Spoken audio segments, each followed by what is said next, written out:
Hello and welcome everyone.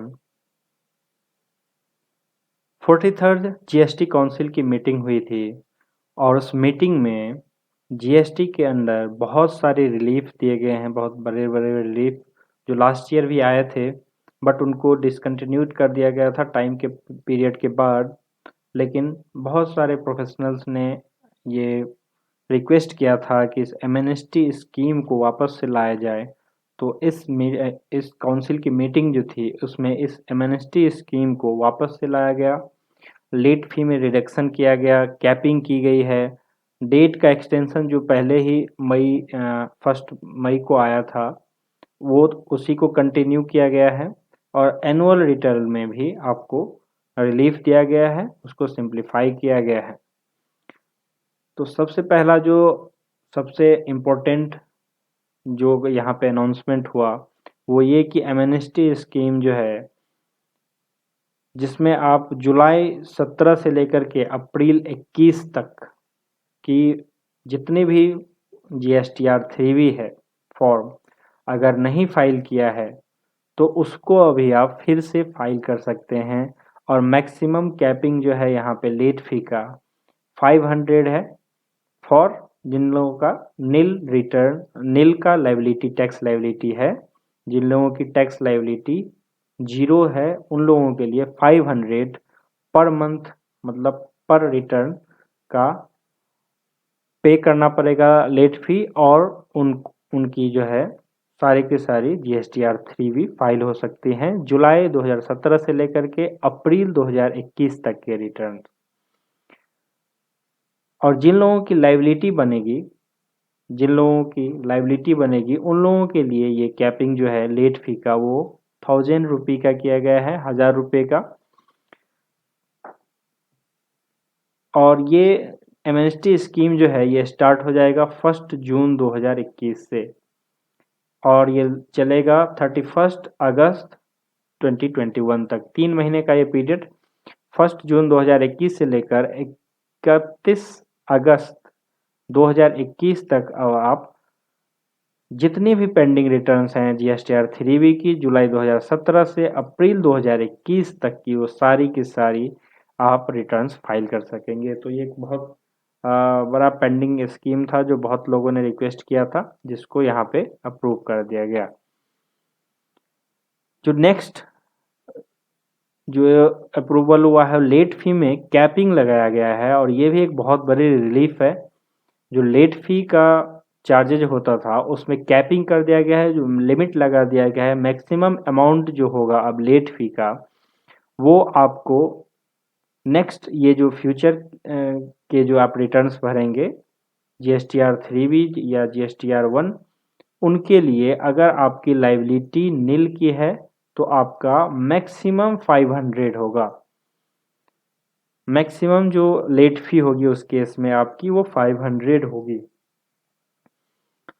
तो ये तो नील रिटर्न वालों के लिए था। और उनके अलावा जिनका टैक्सेबल होगा, जिनको टैक्स फाइल भरनी है, उनके लिए 3 कैटेगरी बना दी गई उसमें कि अप टू जिनका प्रीवियस ईयर में, पीछे के साल में जिनकी turnover annual aggregate turnover 1.5 crore तक थी, उनके लिए 2000 रुपये का, यानी कि 1000 प्लस 1000, 1000 CGST, 1000 SGST उनके केस में हो जाएगा।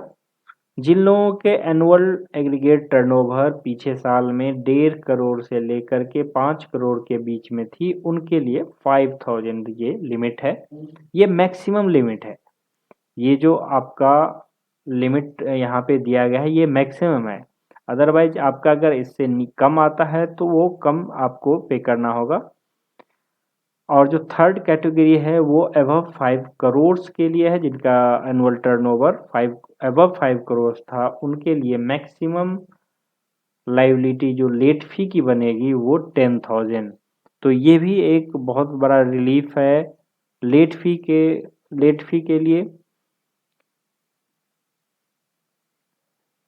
जो थर्ड ये रिकमेंडेशन की गई थी लेट फी की, वो कंपोजिशन टैक्स पेयर्स के लिए था कंपोजिशन टैक्स पेयर्स का फॉर्म GSTR 4 अगर आपका नील फाइल हो रहा है तो उसके लिए 500 रुपये ही लगेगा।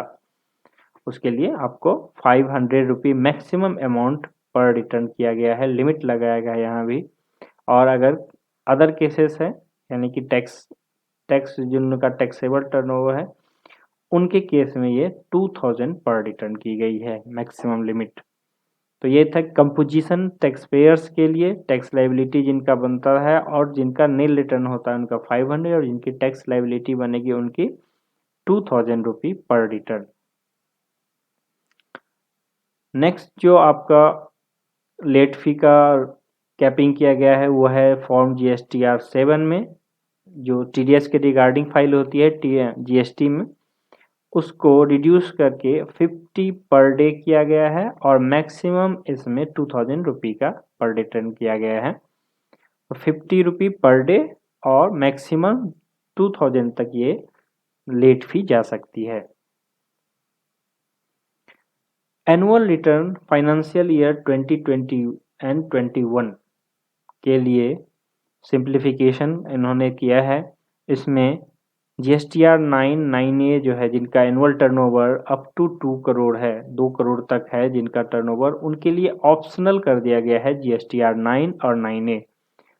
तो ये फाइनेंशियल ईयर 2020-21 के लिए ऐसा किया गया है। तो नेक्स्ट इसके बाद जो भी नोटिफिकेशंस आएगी वो नेक्स्ट फाइनेंशियल ईयर की जब आएगी तो उस टाइम देखना पड़ेगा। लेकिन ये अभी फाइनेंशियल ईयर 2020-21 स्पेसिफिकली इस फाइनेंशियल ईयर के लिए किया गया है।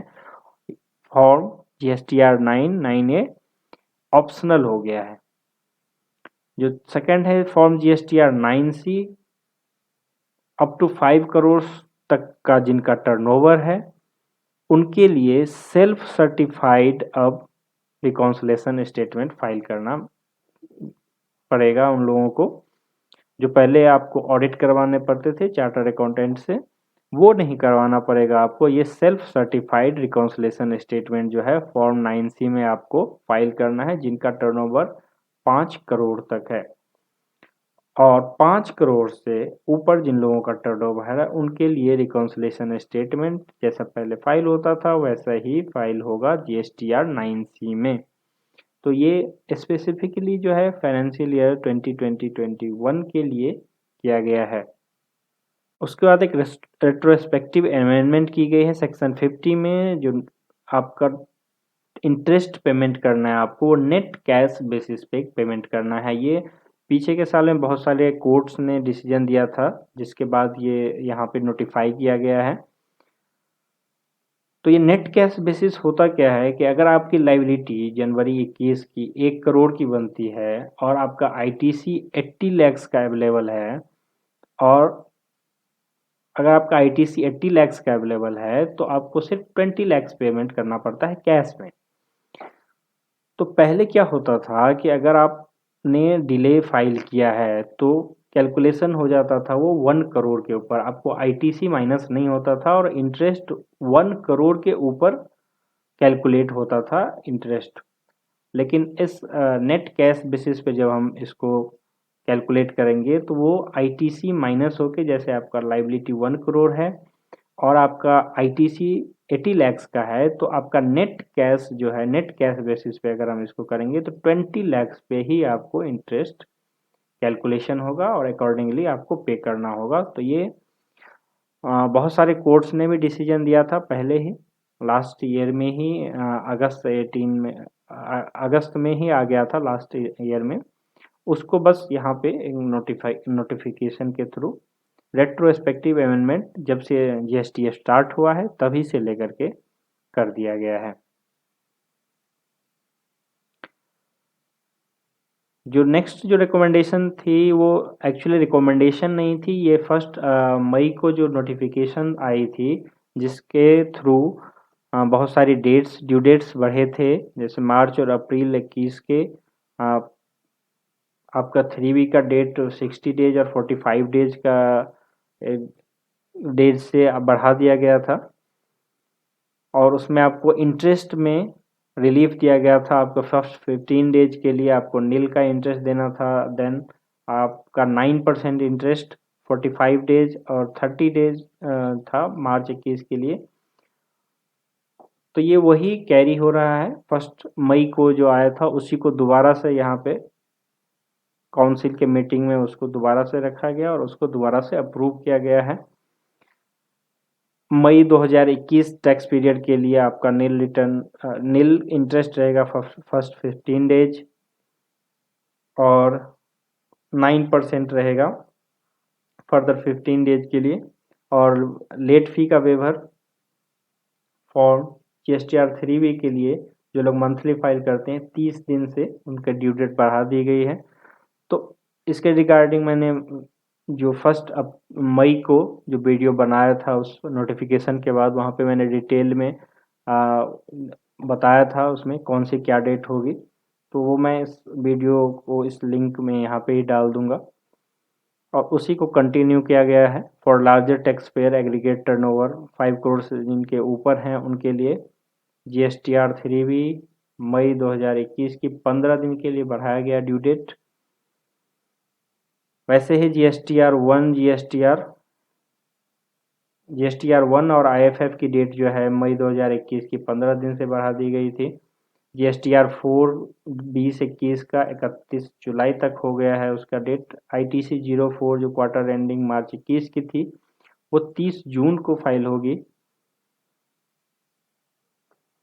और ई वेरिफिकेशन जो है EVC आपको इंस्टीड ऑफ डिजिटल सिग्नेचर आपको 31 अगस्त तक ऑप्शन दिया गया है कि आप ई वेरिफिकेशन के थ्रू भी विदाउट डिजिटल सिग्नेचर आप GSTR 3B फाइल कर सकते हैं। और रिलैक्सेशन जो यहाँ पे दिया गया था जो 15 अप्रैल से लेकर के 29 जून के बीच जो भी अथॉरिटी को एक्शन लेना है किसी पर्सन के अगेंस्ट या किसी पर्सन को रिप्लाई करना है तो वो सारे के सारे आप काम 30 जून तक कर सकते हैं। ये सेम नोटिफिकेशन जो 1 मई को आई थी उसी को यहाँ पे पूरा का पूरा वापस से कॉपी किया गया है। तो ये थे GST के 43rd GST काउंसिल मीटिंग के रिकमेंडेशंस। तो इस रिकमेंडेशंस को आप लोग देखिए और ये बहुत बड़ी रिलीफ जो एमनेस्टी स्कीम वाली दी गई है एक बहुत बड़ी रिलीफ है और इसके थ्रू आप जिन लोगों का पेंडिंग फाइलिंग है वो लोग फाइल कर लें। आगे के और भी अपडेट्स के लिए आप हमारे चैनल को सब्सक्राइब कर लीजिए। कोई क्वेरी क्वेश्चन हो तो हमारे इन नंबर पे कॉल करके पूछ सकते हैं या कमेंट बॉक्स में भी यूट्यूब पे कमेंट करके आप पूछ सकते हैं। थैंक यू, धन्यवाद।